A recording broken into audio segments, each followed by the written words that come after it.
NT Ramarao గారు వచ్చిన తర్వాత ఒక స్థాయి తీసుకొచ్చినమాట వాస్తవమే. కానీ ఆ పార్టీకి మీ పార్టీకి ఎక్కడ సంబంధం లేదు. అది 95తో చచ్చిపోయింది ఆ పార్టీ, మీరు లాక్కునేశారు. దాని తర్వాత రాజశేఖర రెడ్డి గారు ఎన్టీ రామారావు గారికి భిన్నంగా ఇంకా మిన్నగా చేసిన వ్యక్తి జగన్మోహన్ రెడ్డి గారే అని చెప్పే దాంట్లో ఎటువంటి సందేహం లేదు. దాంట్లో చర్చకి ఎప్పుడు ఎక్కడైనా మేము సిద్ధమని చెప్పి తెలియజేస్తా ఉన్నాం. అలాగే చాలా కీలకమైన పదవి ఉప ముఖ్యమంత్రి. రాజకీయాలలో ఏ వర్గమైనా, అది బడుగు వర్గాలైనా, దళితులైనా, మైనార్టీలైనా మాకు రాజకీయంగా మేము అప్లిఫ్ట్మెంట్ ఉండాలి అని కోరుకుంటారు. ఆ కోణంలో ముఖ్యమంత్రి తర్వాత దానికి ఇది గౌరవం ఉందా, అధికారాలు ఉన్నాయా అని పక్కన పెడితే ఉప ముఖ్యమంత్రి అనేది మాత్రమే ఒక హోదా, పెద్ద హోదా. 2014లో నువ్వు ఒక కాపు సోదరులకు, బీసీ సోదరులకు ఇచ్చావు. 2019లో ఆ రోజు అది మీ పాలసీ. 2019లో జగన్మోహన్ రెడ్డి గారు వచ్చిన తర్వాత వీళ్ళకే కాదు మైనారిటీ ఎస్సీ ఎస్టీ సోదరులు కూడా ఇస్తే బాగుంటుందని చెప్పి ఇంకొక ముగ్గురికి ఇచ్చారు. అది మా పార్టీ పాలసీ, జగన్మోహన్ రెడ్డి గారి సిద్ధాంతం. 2024 వచ్చే తలికే ఎందుకు బీసీలకు సంబంధించి మీరు తగ్గించారు అన్నది మాత్రమే మేము అడుగుతా ఉన్నాం. ఏ కారణం చేత బీసీలకి మీరు ఉప ముఖ్యమంత్రి ఇవ్వలేదు? అంటే బీసీలు పనికిరారని ఇవ్వలేదా? బీసీలు అర్హులు కాదని ఇవ్వలేదా? లేకపోతే ఎవరికైనా ఇబ్బంది కలిగిందని చెప్పి ఇవ్వలేదా అన్నది సమాధానం ఈరోజు దాదాపు 50% పైగా ఉన్న బీసీ సోదరులకి ఈరోజు మీరు సమాధానం చెప్పాల్సిన బాధ్యత మీ ముఖ్యమంత్రిగా మీ మీద ఉంది, పార్టీగా మీ మీద ఉందంటే మాత్రమే మేము అడుగుతా ఉన్నాం. దీన్ని వదిలేసి మాకు పాలసీ ఉంది అని చెప్పారు. ఆ పాలసీ ఏంటో చెప్పండి. ఏంటి మీ పాలసీ? బీసీలకి మేము ఇవ్వము అన్నది మీ పాలసీయా? ఈరోజు చాలామంది రాజకీయాల్లో బీసీలు కానీ అట్టడుగున వర్గాలు కానీ రాజకీయాల్లోకి రావాలి అంటే కొంతమందిని చూసుకుంటాం. అరే ఇంతమందికి వచ్చినాయి, మనం కూడా రాజకీయాల్లోకి వస్తే మనకి పదవులు వస్తాయని. ఈరోజు 14లో కానీ 19లో కానీ ఒక ఉప ముఖ్యమంత్రి వస్తే రానున్న పిల్లలు కూడా అరే మనకి బీసీలకి ఒక ఉప ముఖ్యమంత్రి ఇచ్చారు, ఇది కొనసాగుతుంది, మేము కూడా రాజకీయాల్లోకి వస్తే మాకు పదవులు వస్తాయని ఒక ఆలోచన, ఒక చైతన్యం వస్తుంది. కానీ ఈరోజు మీరు దాన్ని తుంచేశారు. దానికి సంబంధించి ఒక ఆయన మాట్లాడతాడు అధికారాలే లేవని. రాజకీయాలలో అందరూ గమనించాల్సిందల్లా ఒకటే, మీరందరూ ఇక్కడ ఉన్నారు, పత్రికా విలేకరులు, మేధావులు చాలా మంది రాష్ట్రంలో ఉన్నారు. అంబేద్కర్ మనకి రాజ్యాంగం కలిగించినప్పుడు, ఫస్ట్ ఎస్సీ ఎస్టీ రిజర్వేషన్ కలిగించినప్పుడు, చాలా దశాబ్దాల కాలంగా మీరు చూసుకున్నప్పుడు ఎవరో వాళ్ళ ఇంట్లో వాళ్ళనో వీళ్ళనో ఎమ్మెల్యేలు గానో ఎంపీలు గానో పెట్టి స్థాయి దగ్గర నుంచి ఈరోజు స్వతంత్రంగా ఏదైతే ఎస్సీ ఎస్టీ కాన్స్టిట్యున్సీస్లో వాళ్ళు రాజ్యాధికారం తీసుకునే దిశగా ఈరోజు కాలం క్రమేణా ఈరోజు చూసుకుంటే డెవలప్ అయ్యారు.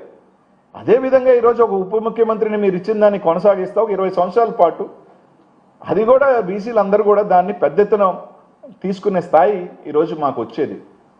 మేము గౌరవించలేదన్నాడు, మీరు గౌరవించవచ్చుగా. అంటే మీరు పదవి ఇచ్చి మీరు ఇవ్వచ్చుగా అధికారాలు, ఎవరు వద్దని లేదే. ఎందుకు దాన్ని తుంచేశారు? ఈరోజు అందరూ కూడా గుర్తుపెట్టుకోవాల్సింది, ఈ రాష్ట్రంలో బీసీ సోదరులు కానీ అందరూ కూడా పవన్ కళ్యాణ్ అలాగే చంద్రబాబు నాయుడు గారు ఏం మాట్లాడుతున్నారు? మేము 15 సంవత్సరాల పాటు ఈ కూటమి అలాగే ఉంటుంది, 15 సంవత్సరాల పాటు మేము అధికారంలో ఉంటాము. సరే అధికారంలో ఉంటారా లేదా 29లో ప్రజలు నిర్ణయిస్తారు, అది పక్కన పెడదాం. కానీ మీ ఆలోచన ప్రకారం మేము 15 సంవత్సరాల పాటు కూటమిలో ఉంటామని చెప్తున్న మీరు అంటే ఇంక ఈ 15 సంవత్సరాలు ఉప ముఖ్యమంత్రి ఇవ్వరనే కదా. ఈ 15 సంవత్సరాల పాటు ఇంకా బీసీలకు ఉప ముఖ్యమంత్రి లేదు, ముఖ్యమంత్రి ఆయన, డిప్యూటీ ముఖ్యమంత్రి ఈయన. అంటే ఇంక 15 ఇయర్స్ పాటు బీసీలకి మేము డిప్యూటీ సీఎం ఇవ్వము అన్నది మీరు మీ మాటల్లోనే తేలిపోతుంది. మేము ఇంతమందికి పంచాయతీ ఇవన్నీ కాదు, మాకు సర్పంచ్లు ఇచ్చాం, ఇచ్చాం, ఇవన్నీ జగన్మోహన్ రెడ్డి గారు ఎక్కువ ఇచ్చేసాం. మీరు 30 సంవత్సరాలు ఈయన రాజ్యసభలో జగన్మోహన్ రెడ్డి గారు 5 సంవత్సరాల్లో ఇచ్చాడు బీసీలకి. ఒక హక్కుగా ఉన్నదాన్ని ఈరోజు ఎందుకు తీసేశారని అడుగుతా ఉన్నా. ఏమన్నా అంటే మేము జిల్లా స్టేట్ ప్రెసిడెంట్లు, మీ పార్టీలో స్టేట్ ప్రెసిడెంట్లు ఇచ్చుకున్నారు, అదెవరికి కావాలి? ఒక రాజ్యాంగబద్ధమైన ఒక హోదా, ఒక డిప్యూటీ సీఎం, ఇది పార్టీకి సంబంధించింది కాదు కదా. స్టేట్ డిప్యూటీ సీఎం అంటే అన్ని పార్టీలకు సంబంధించిన ఒక పదవి. దాన్ని తీసేసి మా పార్టీ అధ్యక్షుడిని చేసుకున్నాం. మీ పార్టీ అధ్యక్షుడు మీ ఇంటర్నల్ మ్యాటర్. అది కూడా ఏంటి దారుణం, ముగ్గురిని చేశాడు. ఆ ముగ్గురికైనా ఒకరికైనా ఇవ్వచ్చుగా. మొన్న కూడా చెప్పా, మా అచ్చం అన్న నా అంత కటౌట్లు ఎవరికీ లేదన్నాడు. ఆ కటౌట్కి కంటెంట్ లేదని ఇవ్వలేదా? ఇప్పుడున్న మా సీనానికి అంత సీన్ లేదని ఇవ్వలేదా? ఇంతకుముందున్న కళా వెంకటరావునికి ఆ ఫేస్లో కళ లేదని ఇవ్వలేదని అడుగుతున్నా. వీళ్ళందరూ సీనియర్లే కదా. మీ పార్టీ జిల్లా అధ్యక్షులు, రాష్ట్ర అధ్యక్షులుగా పనిచేశారు కదా. ఒకరికి అవకాశం ఇచ్చుండొచ్చు కదా. మా హయాంలో ముగ్గురికి అవకాశం కల్పించాం. సెట్టిపల్లికి సంబంధించి బోసన్న కల్పించాం, కొప్పుల వెల్లమకు సంబంధించి ధర్మాన కృష్ణన్నకి, ముత్యాల నాయుడానికి కల్పించాం.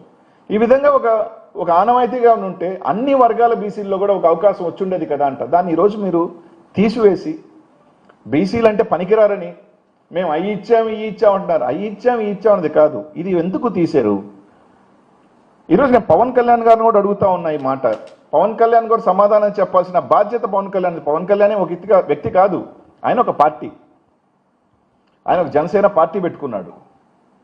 ఆ జనసేన పార్టీ పెట్టుకుని ఆయనైనా అంటే ఆయనకి బీసీలతో సంబంధం లేదనే, బీసీలు అవసరం లేదనే, లేకపోతే నేను ఒక్కడనే డిప్యూటీ సీఎం అయిపోతే చాలనే ఒక ఆనవాయితీ ఉన్నదాన్ని ఎందుకు తొలగించారు? సరే, మా పాలసీ 5 మందికి ఇవ్వాలని, అన్ని వర్గాలకి ఇవ్వాలని. మీ పాలసీ గతంలో ఇద్దరికి ఉండింది కదా. కాపు సోదరులకు ఇచ్చారు, సంతోషమే, స్వాగతిస్తున్నాం. వాళ్ళు కూడా గతంలో అంతకన్నా పెద్ద పదవి ఎప్పుడు చూడలేదు, వాళ్ళకి ఇచ్చారు. మాకున్నదాన్ని ఎందుకు తీసేశారు? పవన్ కళ్యాణ్ గారు ఎందుకు దీని మీద మాట్లాడట్లేదు? పవన్ కళ్యాణ్ గారికి బాధ్యత లేదా? ఏమన్నా అంటే కొంతమంది ఎవరో చూశాను, అనిల్ కుమార్ యాదవ్ దీని కులాలు రాజకీయాలు తీసుకొస్తున్నారని. మేము తీసుకొచ్చేది ఏంది? మొన్న అసెంబ్లీలో బీసీలకి అది ఇది మాట్లాడింది మీరు కాదా? మీరు కాదా అని అడుగుతా ఉన్నా.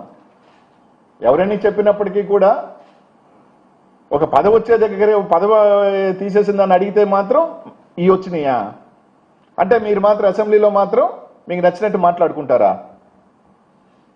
ఏం న్యాయం అడుగుతా ఉన్నా. పవన్ కళ్యాణ్ గారిని అడుగుతున్నా, ఏం మీ పార్టీ దీనికి వ్యతిరేకమా? మీ పార్టీ సిద్ధాంతం దీనికి వ్యతిరేకమా? లేకపోతే నీకు ఇచ్చారు కాబట్టి ఇంకొకరు ఉండకూడదు అనేది మీ ఆలోచన విధానం? ఏదో ఒకటి చెప్పండి. ఎస్, మేము పవన్ కళ్యాణ్కి ఇచ్చుకున్నాం కాబట్టి ఇంకో బీసీ సమకూలంగా ఉండకూడదు అని మేము ఇవ్వలేదు.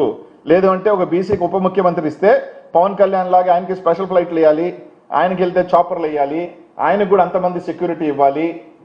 ఎందుకంటే హోదా ఒకటే కదా. ఇప్పుడు పవన్ కళ్యాణ్ డిప్యూటీ సీఎం చేసినప్పుడు ఇంకొక బీసీని డిప్యూటీ సీఎం చేసినట్టు అప్పుడు ఈ పవన్ కళ్యాణ్ గారు స్పెషల్ ఫ్లైట్లు, స్పెషల్ చాపర్లు, స్పెషల్ మీటింగ్స్ అదే విధంగా ఈయనకు కూడా ఇవ్వాలి కదా. ఆ స్థాయి ఒక బీసీ వ్యక్తి సరిపోడని మీరు ఇవ్వలేదా అనేది మాత్రమే ఈరోజు మా అందరికీ కూడా అనుమానాలు కలుగుతూ ఉన్నాయి. కాబట్టి మేము అడుగుతా ఉన్నాం. ఇది వైఎస్ఆర్ కాంగ్రెస్ పార్టీకి సంబంధించిన బాధ కాదు. వైఎస్ఆర్ కాంగ్రెస్ పార్టీలో ఇప్పుడు నాకేమివ్వరు కదా, అది మాకేమివ్వరు కదా. మీ పార్టీలో మా సోదరుడు అచ్చెన్న అవుతాడో, కళా వెంకటరావు, ఇంకొకరు ఎవరైనా కానీ, లేకపోతే మా జిల్లా నుంచి మా రవీణ కూడా అవుతాడో సంతోషం. మేము రేపు భావితరాల్లో మా బడుగు బలహీన వర్గాలు ఆ స్థాయికి ఇంకా కూడా ఇంకొక 20-30 సంవత్సరాల పాటు మా వాళ్ళకి ఒక పదవి వస్తుందంటే సంతోషిస్తాం. ఈరోజు దీనికి సంబంధించిన ఏదో ఒక పాలసీ చెప్పండి అబ్బా. మీరే అన్నారు కదా మాకు పాలసీ ఉందని. ఆ బీసీలకి అధికార గౌరవాలు లేదు, మేము ఇవ్వలేదు, మీరు ఇవ్వండి. మీరు అంటున్నారు కదా, మీరే ఇచ్చి నెత్తిన పెట్టుకొని పవన్ కళ్యాణ్కి ఏ విధంగా డిప్యూటీ సీఎం ఇచ్చి ఆయనకి ఏ విధంగా ఇచ్చారు, అదేవిధంగా ఒక బీసీ సోదరుని మీరే చెప్తున్నారుగా 30 సంవత్సరాలుగా బీసీలకి మేమే కొండ దండ అండ. ఆ స్థాయిని పెంచండి అనేది మేము అడుగుతా ఉన్నాం. ఇప్పుడైనా సరే 3 నెలల్లో 4 నెలల్లోనో మంత్రివర్గ విస్తరణ ఉందంటున్నారు. దాంట్లో అయినా ఇవ్వండి అని అడుగుతా ఉన్నాం. అది కూడా ఇచ్చే పని లేదు. ఏమన్నా అంటే వాళ్ళ ఇంటర్నల్ మాత్రం ఒకటి చెప్తుంటారు, అక్కడక్కడ ఎమ్మెల్యేలు మా లోకేష్ గారికి డిప్యూటీ సీఎం ఇవ్వాలి, మా లోకేష్ గారికి డిప్యూటీ సీఎం ఇవ్వాలని. ఇది నేను చెప్పేది కాదు, మీరు అందరూ చూస్తున్నారు కదా. తెలుగుదేశం పార్టీ అనేక మంది కూడా మా లోకేష్ గారికి కూడా డిప్యూటీ సీఎం పెంచారు అంటే మీ లోకేష్ గారిని డిప్యూటీ సీఎం పెంచుకునే దానికి మాత్రం మీరు అందరు గొంతులు ఎత్తుతారు, కానీ ఒక బీసీకి డిప్యూటీ సీఎం ఇచ్చేదానికి మాత్రం మీకు చెల్లుబాటు కావట్లేదా? అలాగే ఇంకొక అన్న దాదాపు 40-50 సంవత్సరాలుగా బీసీ ఉద్యమాల కోసం ఫైట్ చేసిన కృష్ణయ్య గారు, ఆయన బీసీ ఉద్యమాల్లో చేశాడని రాజ్యసభ ఇచ్చాడు జగన్మోహన్ రెడ్డి గారు.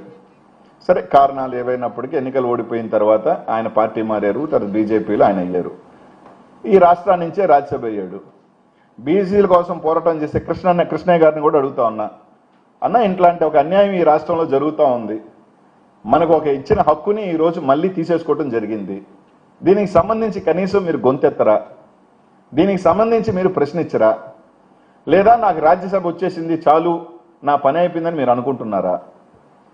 మీలాంటి పెద్దలు మేధావులు ఇట్లాంటిది జరిగినప్పుడు మీరు గొంతెత్తాల్సిన, ఎందుకంటే 40 సంవత్సరాల పాటు పోరాటం చేసిన వాళ్ళు, మా అందరికీ ఆదర్శంగా నిలబడిన వాళ్ళు, బడుగు బలహీన వర్గాలలో కొట్లాడిన వాళ్ళు, పిల్లల భవిష్యత్తు కోసం కొట్లాడిన మీరు కృష్ణయ్య గారు ఇట్లాంటి కీలక సమయాల్లో ఎన్ని ఇచ్చినా ఒక పక్కనెత్తు డిప్యూటీ సీఎం అనేది, ఈ రోజు మీరు చెప్తున్నట్టు డిప్యూటీ సీఎంకి అధికారాలు పవన్ కళ్యాణ్కి ఇచ్చే స్థాయిలో ఒక బీసీకి కూడా ఇదే ఇచ్చి ఆ గౌరవాన్ని ఇవ్వాలని మీరు ఎందుకు కోరట్లేదో నిజంగా బాధ వేస్తుందని చెప్పి తెలియజేస్తా ఉన్నా. తప్పకుండా మీరు స్పందించాలని, మీరు అడగాలని, మీరు దీనికోసం తప్పకుండా గతంలో ఉద్యమించినట్టు దీని మీదుగా ఉద్యమించి ఒక బీసీ సోదరుడు కూడా ఇవ్వాలని మేము మనస్ఫూర్తిగా అయితే మాత్రం కోరుకుంటా ఉన్నాను.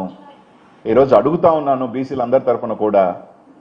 ఈరోజు పవన్ కళ్యాణ్ అయినా సమాధానం చెప్పాలా, తెలుగుదేశం పార్టీ అయినా సమాధానం చెప్పాలా. మా పాలసీ ఇది, మేము ఎందుకు ఇవ్వట్లేదు, ఒకరికి ఇబ్బంది కలుగుతుంది, ఆయనతో సమానంగా మేము చూడలేము, ఇదే స్థాయిలో బీసీకి మేము అధికారాలు మేము ఇవ్వలేము అని చెప్పండి. ఓకే, అయిపోతుంది కదా, దట్ ఎండ్స్ ద మ్యాటర్. ఇది మేము ఖచ్చితంగా అడుగుతా ఉన్నాం. అలాగే రవీణ చెప్పినట్టు, నేను కార్పొరేటర్ కూడా కావు, నువ్వు ఎమ్మెల్యే కూడా, మీకేం సంబంధం అబ్బాది? ఎన్టీ రామారావు గారు తీసుకొచ్చారు. ఎన్టీ రామారావు తెలుగుదేశం పార్టీని మీరు లాక్కొని ఆయన ఫోటోలు తొక్కి ఆయన ఏడ్చి ఆయన చావు కారణమైన తర్వాత ఆ పార్టీ ఫేజ్ అయిపోయింది. మీది 95 నుంచి మీ పార్టీ, 95 నుంచి మీరు ఏం చేశారో చెప్పండి, వింటాం, అంతకన్నా ముందు కాదు. అలాగే ఈ జిల్లాకే తీసుకొద్దాం, ఇది మీ అంతర్గత విషయం, నాకు సంబంధం లేదు, కానీ అడిగారు కాబట్టి చెప్తున్నా. గత ఎన్నికల్లో ఈ జిల్లాకి ఎన్ని బీసీ టికెట్లు ఇచ్చారా? ఒక ఎమ్మెల్యే ఇచ్చారా మీ పార్టీ నుంచి? ఇవ్వలేదే. ఇదే జగన్మోహన్ రెడ్డి గారు, మీ అన్నకు కూడా రాజ్యసభ ఇచ్చింది జగన్మోహన్ రెడ్డి అబ్బా. మీ అన్నగారికి కూడా ఈ జిల్లా నుంచి రాజ్యసభ ఇచ్చింది జగన్మోహన్ రెడ్డి గారు అని చెప్పి గుర్తుపెట్టుకోండి. జగన్మోహన్ రెడ్డి గారి వ్యక్తిత్వం, బడుగు బలహీన వర్గాలకి ఒక పదవి ఇచ్చేటప్పుడు ఎంత దూరం వెళ్తాడని చెప్పేదానికి ఒక చిన్న ఉదాహరణ చెప్తాను. ఇదే జిల్లాకు సంబంధించి, ఇదే జిల్లాలో జగన్మోహన్ రెడ్డి గారు ఒక మైనారిటీకి టికెట్ ఇవ్వాలనుకున్నప్పుడు, చాలా పెద్ద వ్యక్తి, ధనికుడు,